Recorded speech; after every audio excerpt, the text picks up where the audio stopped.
दोपहर की धूप अपार्टमेंट की खिड़कियों पर पड़ रही थी। कंप्यूटर स्क्रीन की सफ़ेद रोशनी लिशन के चेहरे पर चमक रही थी। उसकी उंगलियां हवा में हल्का सा कांपी और फिर उसने स्क्रीन की ओर इशारा किया। फिर वो अपनी कुर्सी पर पीछे झुक गया और हंस पड़ा। जीज, सच में कहानियां अपने आप नहीं लिखी जाती। उसकी आंखों में थकान थी, लेकिन उसके होठों पर उत्साह साफ दिखाई दे रहा था। उसका फोन अचानक बज उठा। चुतिया, मैनेजर साला।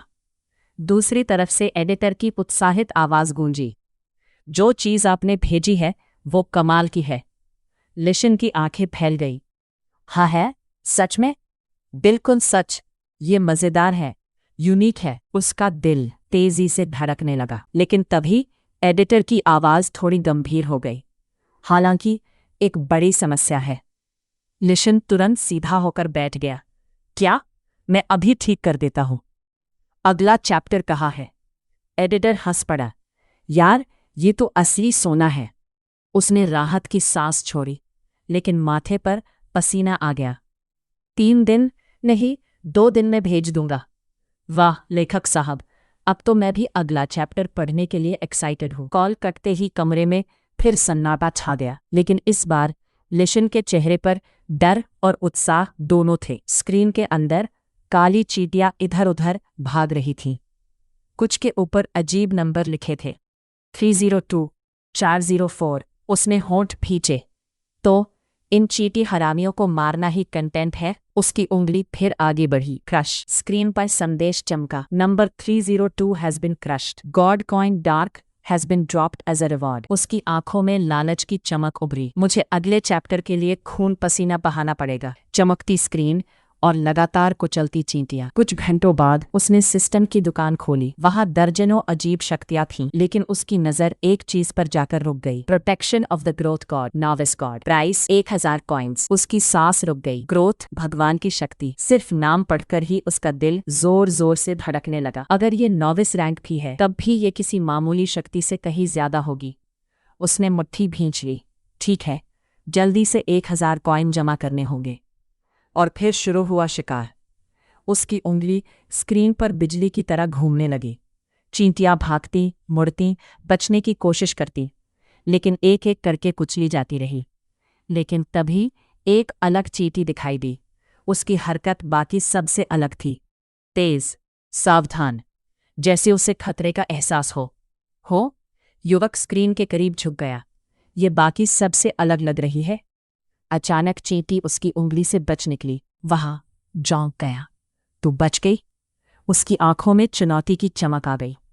अब मैं तुम्हें वो स्किल दिखाऊंगा जिसके लिए मैं बीट टू डीजे में मशहूर था। उसकी उंगलियां स्क्रीन पर पागलों की तरह नाचने लगी, लेकिन चींटी फिर बच गई। ये क्या? एक मामूली चींटी इतनी फुर्तीली क्यों है? उसके माथे पर पसीना आ गया। अब ये सिर्फ खेल नहीं रहा था। कुछ देर बाद Number 801 has been crushed. Karma of the nameless god has increased by 800. Screen पर नया संदेश चमका। 200 Karma left until title acquisition. The great evil god who seeks defeat and power. रात के लगभग 3 बज चुके थे। लिशन लगातार खेल में डूबा हुआ था। उसकी आंखों में नींद साफ दिखाई दे रही थी, लेकिन फिर भी वो खेलना बंद नहीं कर रहा था। तभी अचानक उसकी स्क्रीन पर एक संदेश पॉपअप होता है। आपको एक विशेष रिवॉर्ड मिलेगा जब तुम्हें एक टाइटल प्राप्त होगा। संदेश पढ़ते पढ़ते लिशन की पलकें भारी होने लगती हैं। अगले ही पल उसकी आंख लग जाती है और वो गहरी नींद में चला जाता है। उसी समय लिशन की स्किल एक्टिवेट हो जाती है, आई ऑफ द ब्लाइंड गॉड। और फिर एक और संदेश उसकी स्क्रीन पर आता है। नेमलेस गॉड ने लास्ट सैक्रिफाइस नंबर 404 को समाप्त कर दिया है। जैसे ही यह संदेश गायब होता है, अचानक सब कुछ बदल जाता है। जब लिशन अपनी आंखें खोलता है तो वो हैरान रह जाता है। वो अब अपने कमरे में नहीं था, बल्कि एक विशाल और रहस्यमयी थिएटर के अंदर बैठा हुआ था। लिशन ने घबराकर चारों ओर नजर दौड़ाई। एक्सक्यूज मी, क्या यहाँ कोई है? उसकी आवाज पूरे थिएटर में गूंज उठी, लेकिन जवाब में सिर्फ सन्नाटा मिला। तभी उसकी नजर सामने लगी एक छोटी सी चीज पर पड़ी। क्या ये एक कैमरा है? लिशन ध्यान से उसे देखने लगा। क्या? अचानक उसके चेहरे का रंग उड़ गया। उसकी आंखें हैरानी से बड़ी हो गई और दिल की धड़कन तेज हो गई। वह समझ नहीं पा रहा था कि आखिर उसके साथ हो क्या रहा है। विशाल थिएटर में अकेला बैठा लिशन अब पूरी तरह सतर्क हो चुका था, मानो किसी अनजान खेल का नया अध्याय शुरू होने वाला हो। वीरान रेगिस्तान में चलते हुए वह व्यक्ति गहरी सोच में डूबा हुआ था। तो यही थी ब्लैक ट्राइब गॉड की असली शक्ति। उसके चेहरे पर गुस्सा और चिंता साफ दिखाई दे रही थी। मुझे मारने के लिए अब उसने अपने ही अनुयायियों की बलि तक चढ़ा दी। इस भगवान की क्रूरता किसी शैतान से कम नहीं है। उसे अब एहसास हो चुका था कि उसका दुश्मन कितना निर्दयी और खतरनाक है।